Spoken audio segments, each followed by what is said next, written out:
Hola, soy Ignacio Torralba, el Tiet, y esto es Entender de Vinos. Para los que ya seáis seguidores de este canal, sabéis que Entender de Vinos, obviamente, es un canal en el que se habla sobre todo de vinos. Alguna vez hago alguna pequeña incursión a otras bebidas o a destilados, etc. También los que me vais conociendo, sabéis que yo la mayor parte de mi vida he sido y sigo siendo restaurador. Tengo un restaurante llamado Amaya en la Rambla de Barcelona que ahora regentan mis hijas Laia y Mireia y nuestro maître Eladio. Pues bien, hoy me vais a permitir la libertad de que os hable un poco de restauración. El evangelista San Marcos, en 11:28, dice: «Venid a mí todos los que estáis fatigados y sobrecargados, y yo os daré descanso». Con toda seguridad, de aquí tomo la idea, un cocinero llamado Boulanger, que lo fue de un noble al que la guillotina de la Revolución Francesa dejó en el paro, y decidió seguir haciendo para el pueblo lo que siempre había hecho para su señor. Antes ya existían tabernas y posadas, donde se podía descansar y reponer fuerzas, sobre todo los viajeros. Eran espacios que no tenían mesas individuales, ni manteles, ni carta con variedad de comidas. Había lo que había, y generalmente sopa o guiso en un caldero a la lumbre. Fue Dossier Boulanger, apellido que significa panadero, en 1765, quien en un local de la calle de Pouilly, que significa poleas de París, ofrecía un servicio modesto y la posibilidad de comer en mesas individuales y una pequeña carta con algo de variedad de caldos y uno de los platos preferidos de su antiguo señor, las manitas de cordero en salsa blanca. Su local no tenía aún el nombre de restaurante. Encima de la puerta colocó un cartel en latín que decía: «Venite ad me vos qui stomaco laboratis et ego restauro vos». O sea, venid a mí todos los de estómago cansado y yo os restauraré. Años más tarde, en 1782, Antoine de Beauvilliers, antiguo jefe de cocina del conde de Provenza, abrió la Grande Taverne de Londres y plasmó en su libro L'Art du Cuisinier las normas del arte culinario.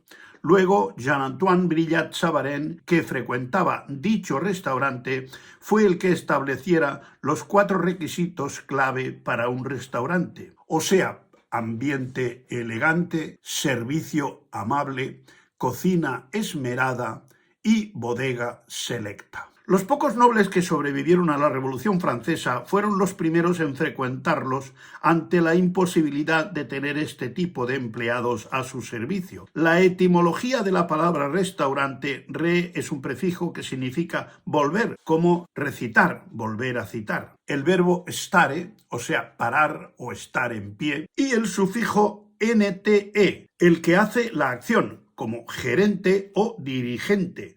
Por lo tanto, restaurante es el que vuelve a poner de pie a los caídos por el hambre. La idea corrió como la pólvora. De los 100 restaurantes que existían a principio de la Revolución Francesa, se pasó a los 2000 en la primera década del siglo XIX. El libro de récord Guinness considera como el restaurante más antiguo a la Casa Botín de Madrid, fundada en 1725 por el francés Jean Botin, pero el hecho de que en la documentación que se ha conservado conste como hostería, deja a Boulanger el honor de ser considerado el primer restaurante. Ya en Roma existían las tabernas y las termopolia, que eran establecimientos donde se vendía comida caliente.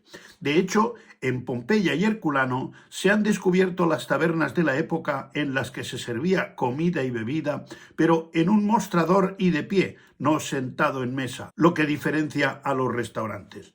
Los romanos también tenían la popine, que ofrecía una gran variedad de vinos y una selección de alimentos ligeros como aceitunas, pan, queso, guisos embutidos y gachas. Después de la idea de Monsieur Boulanger proliferaron las llamadas table d'hôte, la mesa del anfitrión, donde se servía a una hora determinada y todos los comensales comían al mismo tiempo.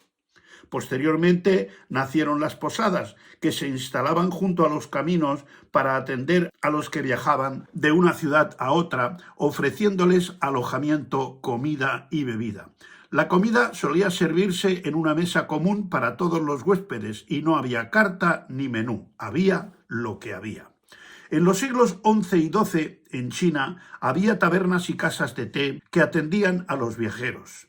Según un manuscrito de 1126, los clientes de uno de estos establecimientos eran recibidos con una selección de platos de demostración que eran una especie de carta. Los camareros tomaban nota y la cocina los preparaba en el orden que los habían pedido. En los cafés de París, en 1723 había casi 400, se servían platos simples, dulces, té, café y chocolate. Líquido, porque el chocolate sólido no se inventó hasta el siglo XIX. Con la proliferación de los restaurantes en Francia, también surgieron los diferentes tipos de servicio de mesa, o sea, la forma de presentar bebidas y alimentos. De modo que se conoce el llamado servicio francés o a la francesa. Hoy en día poco empleado incluso en Francia. Su principal característica es que la mayor parte del menú es elaborado a la vista del cliente. Los ingredientes se traen de la cocina y se presentan al cliente para su aprobación. Posteriormente se vuelven a la cocina, donde se preparan de una pieza.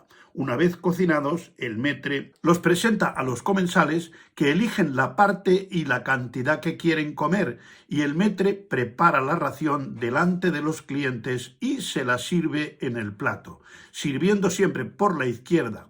También se puede servir el propio comensal. Este tipo de servicio requiere gran habilidad por parte del personal.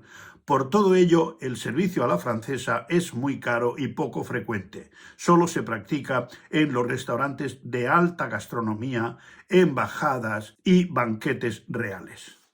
Después está el servicio a la rusa o de guéridon. Pese a su nombre, también se originó en Francia a principios del siglo XIX, probablemente como servicio de mesa del embajador ruso Alexander Kurakin. Al sentarse a la mesa, el comensal encuentra un plato vacío llamado de presentación o servicio. Sobre él se coloca una servilleta y toda la cubertería necesaria, a excepción de los cubiertos de postre. El comensal debe colocar la servilleta sobre su regazo. Tras elegir lo que se va a comer, se retira el plato de presentación y se van trayendo los platos demandados. Los platos son servidos totalmente preparados sin ninguna participación del camarero.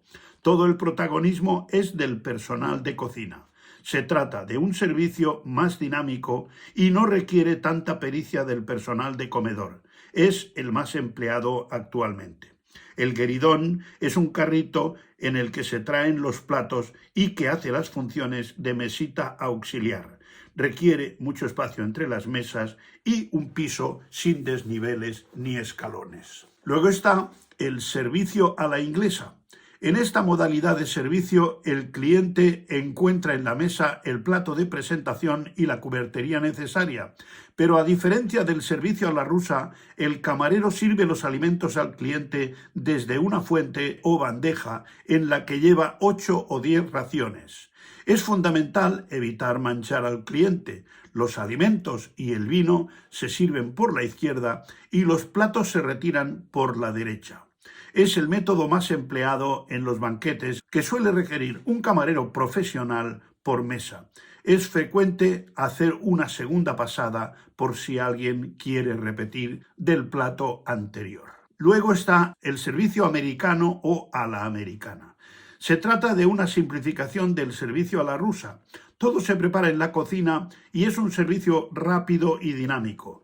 Tanto alimentos como bebidas se sirven por la derecha y con la mano derecha, y se retiran los platos por la izquierda y con la mano izquierda. No requiere gran pericia por parte del camarero, que queda reducido a un transportista de platos. Es frecuente que los platos vengan de la cocina cubiertos con una campana. Obviamente, existen otros tipos de servicio, como el self-service o el buffet libre, en los que es el propio cliente quien se levanta y se sirve. Generalmente es para comida rápida y también hay algunas normas que se deben respetar. Por ejemplo, no ponerse más cantidad de la cuenta y que quede en el plato.